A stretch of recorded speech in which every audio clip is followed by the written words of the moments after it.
Hi friends, welcome to our channel. இந்த வீடியோவில் நம்ம இட்லி பொடி எப்படி செய்யலாம்னு தான் பார்க்க போகிறோம்.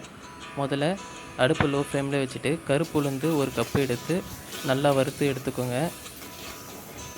அடுத்து ஒரு கப்பு கடலை பருப்பையும் வறுத்து எடுத்துக்கோங்க. உளுந்து அளந்த அதே கப்பில் அளவாக யூஸ் பண்ணிக்கோங்க. வறுத்து வச்சுருந்த ரெண்டுத்தையும் இந்தமாதிரி முறம் இருந்தால் முறத்தில் ஆற விடுங்க. தட்டு இருந்தாலும் தட்டில் போட்டு ஆற விடுங்க. நெக்ஸ்ட்டு 10லேருந்து 15 காஞ்ச மிளகாவை இந்தமாரி வறுத்துக்கோங்க. அது கூடவே கருவேப்பிலையும் போட்டு வறுத்து எடுத்துக்கோங்க.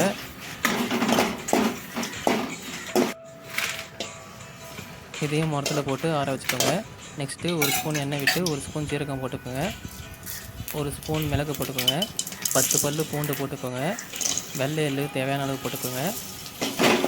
பெருங்காயத்தூள் அதையும் போட்டுக்கிட்டு கிண்டிக்கோங்க. நெக்ஸ்ட்டு நம்ம காய வச்ச எல்லாத்தையும் தவானலில் கொட்டி கிண்டிக்கோங்க. நம்ம வறுத்தது எல்லாத்தையும் 1/2 அன் ஹவர் ஆற வச்சதுக்கப்புறம் எல்லாத்தையும் மிக்சியில் கொட்டி தேவையான அளவு உப்பும் சேர்த்து நல்லா அரைச்சி வச்சுக்கோங்க. ரொம்ப நைஸாகவும் அரைக்காதீங்க, ரொம்ப நொரன்னு அரைக்காதீங்க, மீடியமாக அரைச்சி வச்சுக்கோங்க.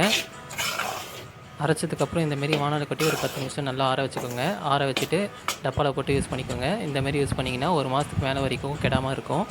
இந்த வீடியோ உங்களுக்கு பிடிச்சிருந்தால் லைக் பண்ணுங்கள், சப்ஸ்கிரைப் பண்ணுங்கள், மறக்காமல் கமெண்ட் பண்ணுங்கள். பூரி சப்பாத்திக்கு தக்காளி தொக்கு எப்படி சேர்த்துன்னு இந்த வீடியோவில் என் ஸ்க்ரீனில் டேக் பண்ணுறேன். மறக்காமல் அதையும் பாருங்கள். தேங்க்யூ.